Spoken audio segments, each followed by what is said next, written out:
Hello and welcome back to another reaction. In this occasion, Wakfu, episode 3 of the second season. So yeah, last time it was very exciting because now we know that Pinpin is alive, or at least I know that Pinpin is alive. In some weird stuff happened in the last episode of the last season, the first season, and of course Ruby-Lax end up saving Pinpin. And I guess it was kind of a foreshadowing when we have a shot of Ruby-Lax and of course the body of Pinpin. I never knew how to interpret that, of course, because if it was what they tried to convey, it was very subtle. But anyway, I don't know if that's true. Perhaps I'm just speculating in the air, as always. But anyway, yeah, it is an interesting change of events because technically Pinpin was never dead. It was another circumstance, completely different.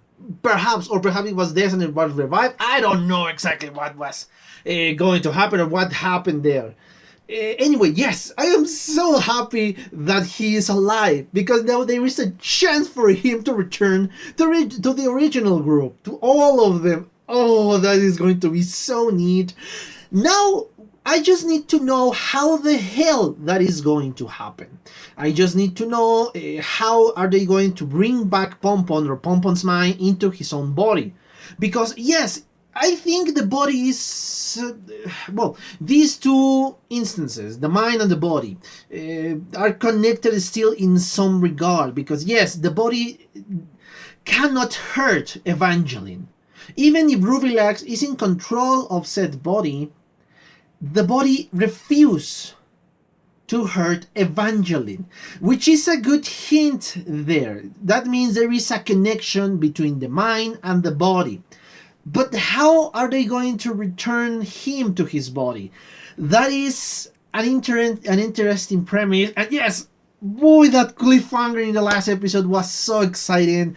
I was not used to set cliffhangers in this series. I was used to it in Boku no Hero, but not in Wakfu. And they did this to me. Boy, oh, okay, but yeah, I think I spoke enough about the last episode in the last video, so yeah, let's just cut this and watch the episode, shall we? Ah, yes, of course, the sword.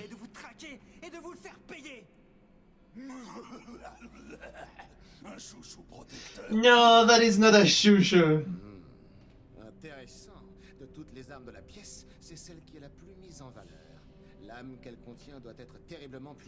Actually, that is... oh, the ghouls! Yes! The master is down, so what is going to happen to them? Evangeline. Salut, beau rouquin. Mais pour qui elle se prend celle-là? Pour celle qui va te botter les fesses. Bien dit, Eva. Tu te crois intouchable parce que je peux pas enlever la main sur toi? Mais il y a plein de façons de t'attraper. But what is going on with the rest? Okay, yeah, this is very exciting. Bouge, Eva. C'est ça, bouge-donc. Literally, you're throwing rocks. Respectez les chouchous de ma trempe. Literally throwing rocks.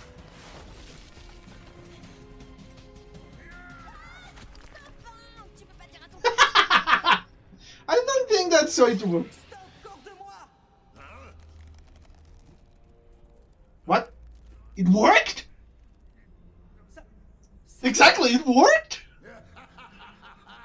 Dans tes rêves. Oh, it was just a deceiving. The Shushu is in complete control of the body. So yeah, my theory was incorrect. Oh!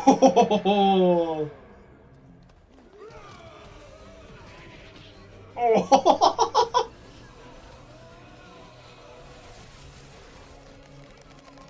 Oh, he released the Shushu. Eh ben, dis donc, Rémi, c'est pas passé loin.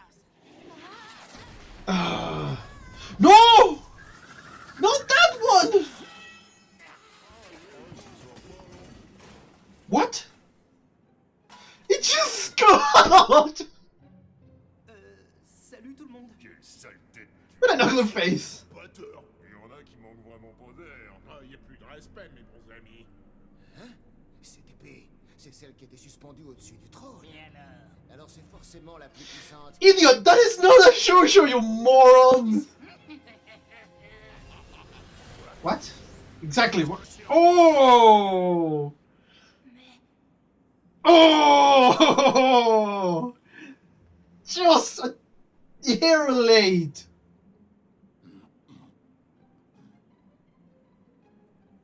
Et c'est bien lui. Evangeline avait raison. Yes, but just. Oh.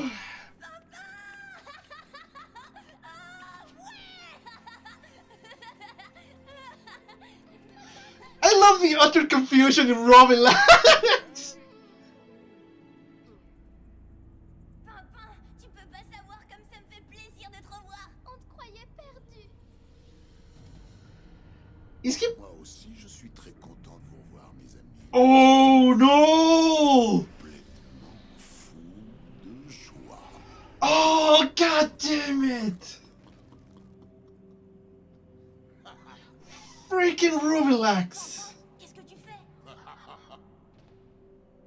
Oh, je t'en prie, Hugo. Appelle-moi Ruby-Lax. Quoi? Yes, he's after the shadow!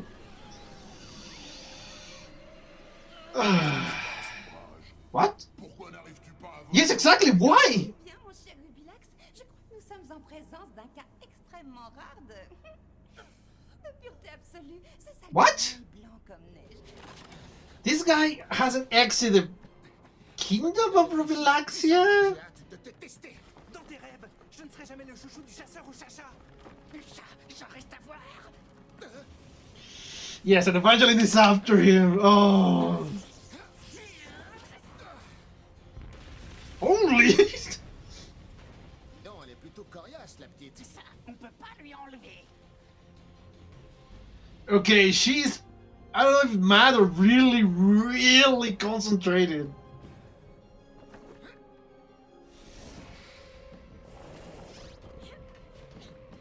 But. Okay. How? Écoute, ma jolie, t'as dû me confondre avec un accessoire de cuisine. Mais tu vois bien que pour me manier, faut deux bras puissants et virils. Yeah!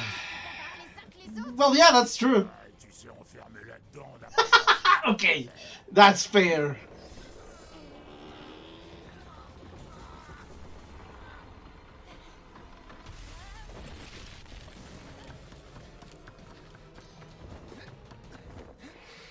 This is so different from the last episode.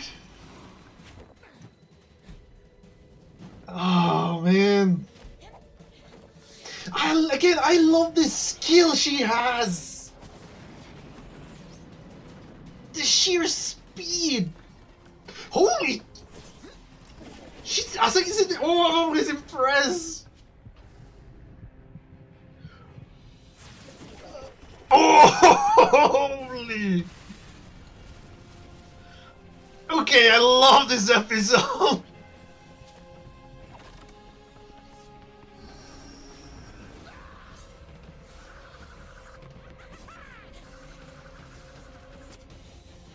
Oh no! Come on!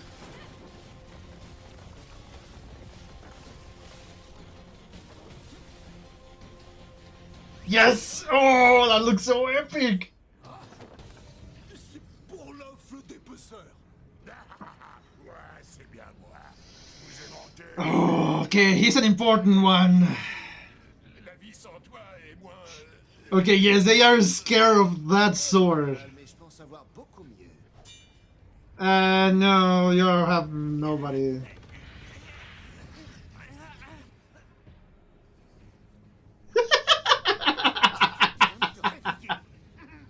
Moi, mais c'est-à-dire que je suis pas vraiment ce que vous No, that is not a Shushu. Doutais. Je le sentais pas celui-là.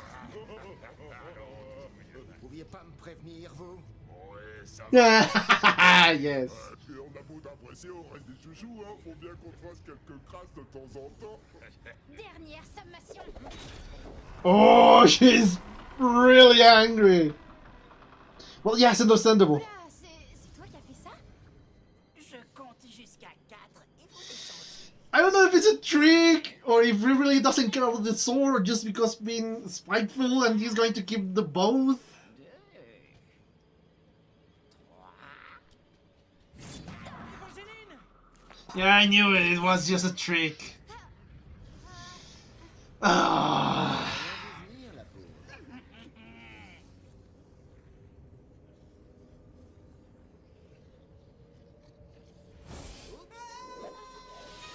Désolé, je suis parfois assis. I think that guy is going to have a worse fate than death because he's going to get possessed by the other. Oh, yes!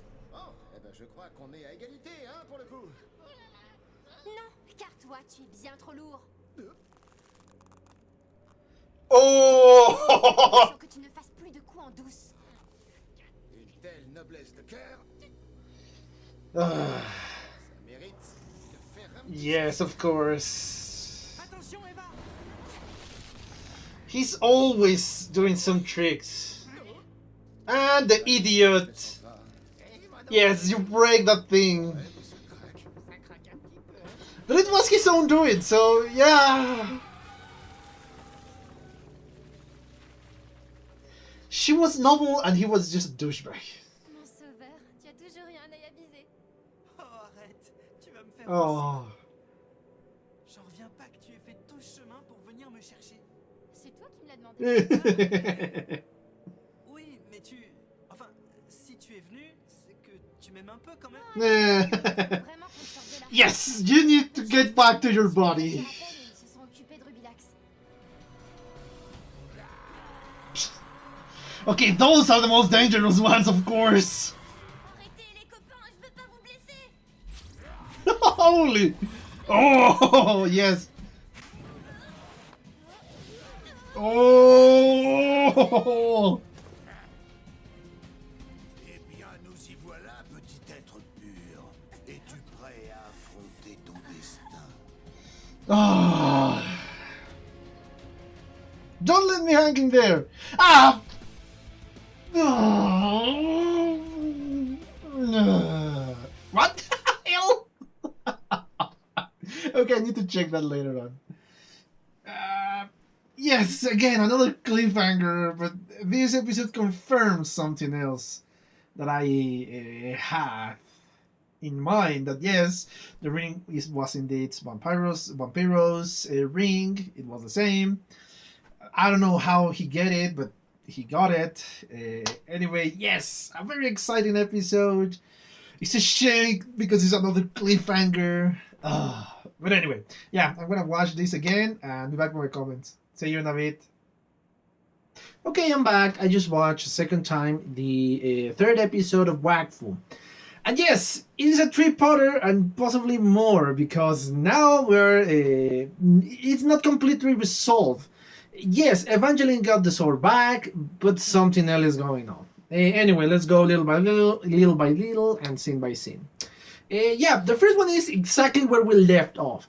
One of the brothers, the younger brother, I still find it hard to call them brothers, is being kind of possessed, or he's using one of the Shushus. He's still in control, but you can obviously see that he's on that edge. That is not his entire mind. He's starting to get less and less control and leaving the Shushu take over his body. Fortunately, before they could attack Evangeline, the ghouls start to appear, and of course they start to attack everybody. So the monster, the little brother, I think it was Grammy or Grabby or something along those lines, starts to attack, and he's bloodthirsty. Perhaps not in that extreme, because this is still a kid show. We are not being shown blood or something like that to that extreme. But yeah, what we are seeing in that moment is kind of that bloodthirst that he has, and he's starting to lose more and more into the freaking Shushu. Meanwhile, he's distracting the monsters. The oldest brother, the one who has all the rest of the Shushos, like 5 or 6 of them, it starts to grab even more, pull them in a friggin' bag, a Shusho, of course, and start to steal. Meanwhile, of course, Ruby-Lax in Pompon's body start to attack Evangeline, throwing literally rocks at her. I don't know why he is not trying to transform her into a ghoul. Perhaps the body will not allow that. Perhaps she still has certain immunity against Ruby-Lax. Perhaps that is my theory, and I think Ruby-Lax knows this fact, that he doesn't even bother to rob her soul, or, well, yeah, the shadow, because it's useless. It's not going to work. And yes, of course, Evangeline's grabbed the sword that now has the mind of Pompon, but it start to attack Ruby-Lax, because so far nothing has shown us a way in which Pompon will recover his body. I don't know how that is going to happen, because yes, my guess that is going to happen. This is what all these episodes are pointing towards. But I don't know how they are going to manage that. I don't know if he has to be willing, Ruby-Lax has to be willing to abandon the body, or there is an incantation or something along those lines. I am not sure about anything about this, because yes, the episode was very action-packed, but it still keeps you in the shadow. It doesn't give you information, or a lot of information, so you can deduce more stuff that could happen later on. You are just focusing, the focus of this episode is in the action and in the moment. The action of the moment. It doesn't give you any hints, it doesn't give you any more information, more than necessary. The episode just wants you to concentrate on the moment, on the actions, on what is happening. It doesn't want you to make you see in the future, he just wants to concentrate you in reacting to something, into what is going on. Of course, meanwhile, Ruby-Lax and Evangeline are fighting. Now the younger brother is completely possessed. He no longer has his mind in control. Just the red eyes, and is just attacking left and right. And yes, he's completely gone in that moment. The Shusho is in complete control. And of course the brother noticed this and shoot exactly at the Shusho. Just the Shusho, because yes, he's trying to protect his brother. They have a little bit of a banter there, but still, you can feel that yes, he's not going to deceive anybody. Well, he's going to deceive everybody but his brother. They try to run away, but thanks to the fight, thanks to what happened to the fight between Ruby-Lax and Evangeline, the dagger, well, the sword gets knocked out and cuts the back and just drops every single Shusho that he tried to steal. Then, of course, the villain of these episodes, Remington, he steals what he believes is the most powerful Shusho there. He is important because he was the guardian, and I guess Ruby-Lax wants to keep him above his throne as a trophy. Not something that is utterly powerful, not something that can control the freaking mountains, that is moving around. No. He's having him there because he's his personal trophy. Look at what happened to my guardian. He tried to contain me, but now he's hanging above me like a trophy. That is my guess as to why Ruby-Lax kept that sword with the mind of Pompon up there. That is what I think it is. Of course, Evangeline keeps fighting, knocks Ruby-Lax down by punching him in the nuts, well, kicking him in the nuts, quite literally, and she just runs after Remy. She grabs the most, well, what it seems to be the most powerful weapon in there, and goes after him. And yes, later on we found that he's really, really powerful. My guess is a level 5 Shusho, perhaps even bigger. Perhaps he's one of a special. Oh! Perhaps he is the demon that appears in the opening, the huge one, the one that's sitting in the throne. Perhaps that is him. That is again my guess. Yes, of course. She runs away after the freaking thief, and Ruby-Lax receives some visitors. And yes, these next scenes confirm so much things about my previous theories. That yes, that was part of the castle of Vampiro, sorry.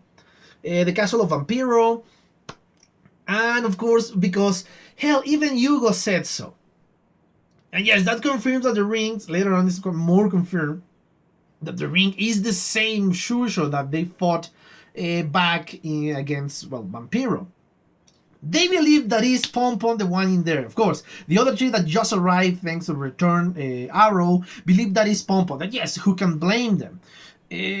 But of course, they don't know that it's actually Ruby-Lax, and the bastards use this into his advantage and steals their shadows and make them ghouls. And this is the second time that Ruel became a ghoul. I don't know what it says about Ruel, but it's something, I don't know, a little bit of an interesting trivia there. The only one who is not, well, transformed is Hugo, and there is a good reason for that. Because he is so pure that his shadow cannot be steal.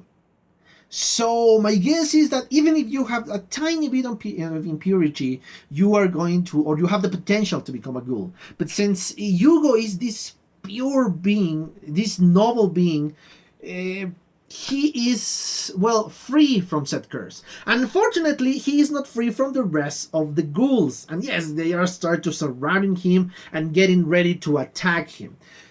Ruby-Lax is just in his maximum glory because he believes he has the upper hand, and he knows that now the body won't react the same as the way it reacted when he found Evangeline.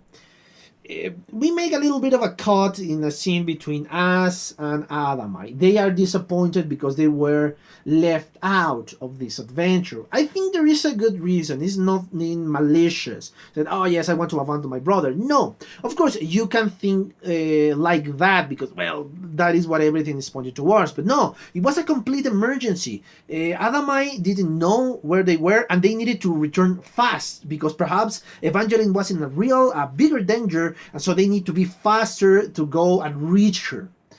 So yeah, they didn't have time to go back to the freaking palace, bring back Adamai, and then having him pull or grab the freaking arrow and then return. So yeah, it was an emergency. That is the reason as to why. Of course, Adamai doesn't know this, and it feels disappointed that Hugo doesn't, didn't go after him and grab him and go back to the adventure.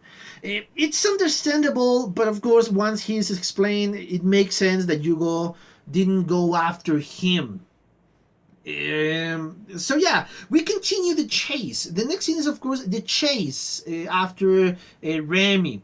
Because yes, Evangeline is obsessed with the sword. Because yeah, all those moments, all those grieving moments that she had before, and she's so close to having back Pinpin. She is not going to abandon him just mere meters away from her. She is going to grab Pinpin and give his body back to him. Yes, that is the focus now, and she's not going to abandon said pursuit. I don't think even if Remy managed to escape the city or the mountain or whatever you want to call all those structures there, I don't think Evangeline will have abandoned him. She will have chased him like a mad woman. And that is understandable. Because yes, everything, not just from this episode, because I think the strongest one has been in this episode. Even before that, everything is pointed towards that, yes, she's completely in love with Pinpin. The way she behaves, the likes in the last episode when they are speaking and ignoring freaking Ruby-Lax. In the moment when she rescued him finally, when she grabs the sword and pulls him towards her cheek. So yes, everything is pointing towards that. Every single beat. Yes, but before we go into that far, yeah, the chase is amazing. We can see the skill of both of them. Yes, the thief is very skillful, but Evangeline is amazing too. The way she moves, the way she reacts, the way that she adapts to every single circumstances that's happening in the moment.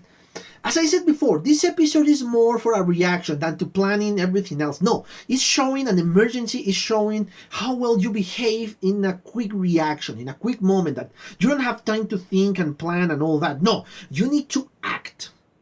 You need to be acting and you need to be moving according to the situation. And that situation is immediately happening. It's not something that, oh yes, this is going to happen 5 minutes from now. No, it's in seconds. And I love that change of dynamic. The last episode, she was still kind of planning what she's going to do. Kind of planning how to reach Ruby-Lax, kind of planning everything around the travel. It's a little bit more calm, a little bit desperate. It's desperate still because she wants to reach Pinpin on time, because she believes that it's an emergency. She believes that she still needs to waste no time after that. But before she has time to plan, here she doesn't. She needs to react. She needs to move faster and faster and faster and faster. And yes, I love that dynamic, that moment in which you are just reacting, or the characters are just reacting to the situations at hand.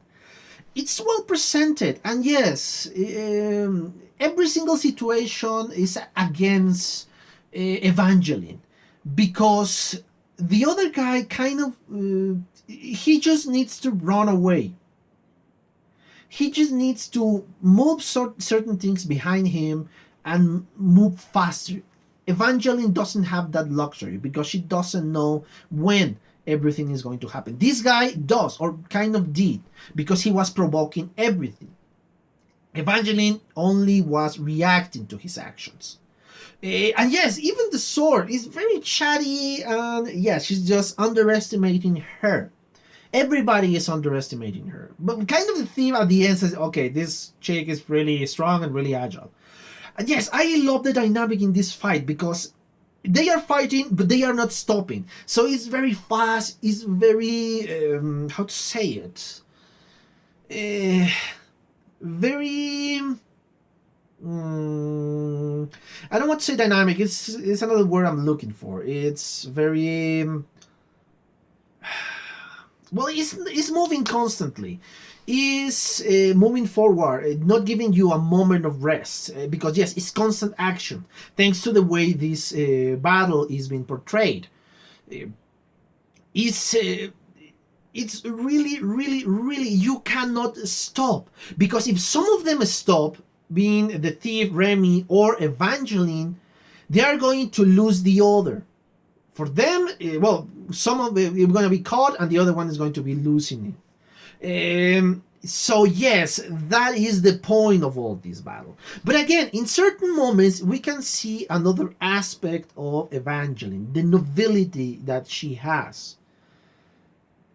She had the opportunity of just grabbing the sword and let him die all the time, like 3 times. She has the opportunity to leave him there to die. She didn't do that. She just threatened him that give me the sword, it's not useful. Hell, even when he find out that the sword was really useless for him, he was still tricking her. Because yes, just give me the other sword and I give you this one. Of course, it was a trick. He almost killed her and they both dropped the sword. Unfortunately for him, the terrain is very unstable and he fell down too. So yeah, they are hanging, and of course, thanks to him being a lot heavier, he's going to fall faster. Evangeline reached the top of the structure and rescue him, again showing an amazing nobility, because she already had a Pinpin in her hands. She didn't need to rescue him. He had nothing to offer to her. So she just rescued him because she's that noble. And again, this idiot is again up his tricks. He tried to attack her with the freaking flaming sword, but that turns against him. because he misses and destroyed the only platform that was sustaining him, and he fell down. I don't want to say to he's dead, because my suspicions are that, mostly like Pompon, the sword kind of saved him. This flaming sword, this Shushu that is scary even to other Shushus. So yes, my guess is that he rescued him and now he is possessing his body. And my guess that he is the enemy of this season, that sword. Because it looks very similar, or at least I think they look very similar to the main villain, or to the demon that is sitting on the throne in the opening. So yes, that is my guess as to what happened. But yes, every single tragedy after this moment happens because of him. He is the only one guilty. He could have just give the trade and run away, and nothing else will have happened. But no, he needed to trick somebody else. I don't know if for malice or for some other stuff. So yeah, it's an interesting destiny, and again, that is just a theory of mine. I don't know if I'm correct, I don't know if I'm wrong. In the future we're going to see that.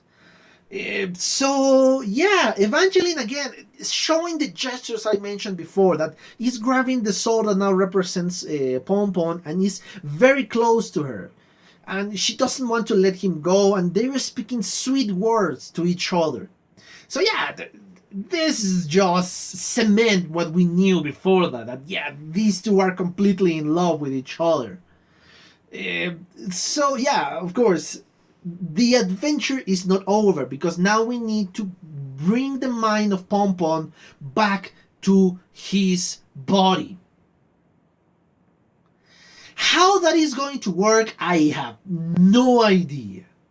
That seems to be an interesting premise. Really, how does that work? Please don't tell me, because I guess those are spoilers, and I'm going to be watching that in the next episode. So yeah, I think I'm gonna figure it out. I'm gonna figure that out in the next episode. Yes, the last scene is of course this battle between the ghouls and Yugo. He doesn't want to hurt his friends. He is just avoiding them. But unfortunately, thanks to being him so noble, thanks to being so, well, not wanting to hurt anybody that he knows, he's been grabbed and his destiny is uncertain. So, well, at least it's uncertain for me. I don't know what is going on. I don't know what is going to happen after that. So, yes, this is an interesting episode and a terrible cliffhanger, because I wanted a resolution now. And I have to wait for a little bit to get said resolution, because I have, as always, other stuff to do. But yes, I love this episode because it's a different type of episode. I love how they change the dynamics in episodes, in different episodes, because that give you a better understanding of a different situation. Because yes, not every situation can be the same. It needs to change, and I love the way they are changing the situation between episodes. So yes, it is an interesting one, an interesting episode. Other stuff I want to speak about is the few frames I could watch about the extra scene before the spoilers came out. Yes, the three girls are making, my guess is the Thriller dance from Michael Jackson, because that's what it looks like. From the freaking preview, for the small amount of the, well, not the preview, the extra scene that I could watch, and it looks very funny. Perhaps I'm really going to record my reaction to set piece in the next, well, after the next episode, because yes, those are spoilers of the next one. So yeah, it's a very, very interesting episode. A pretty fun episode, but again, frustrating in the end, because yes, the cliffhangers are awful as always. I love them and I hate them at the same time. A very strong beginning for this season so far, and I can't wait for the next one. So yeah, that's it for now. The only thing I have to say is thank you for your comments, for your likes, for your views, and for your subscriptions. If you want to be a subscriber, click on the button for subscriptions and on the bell so you can get notifications. And of course, if you want to follow me on Twitter, the link is in the description below. The only thing I have to say, guys, is thank you for your attention, and well, see you on the next one. Bye.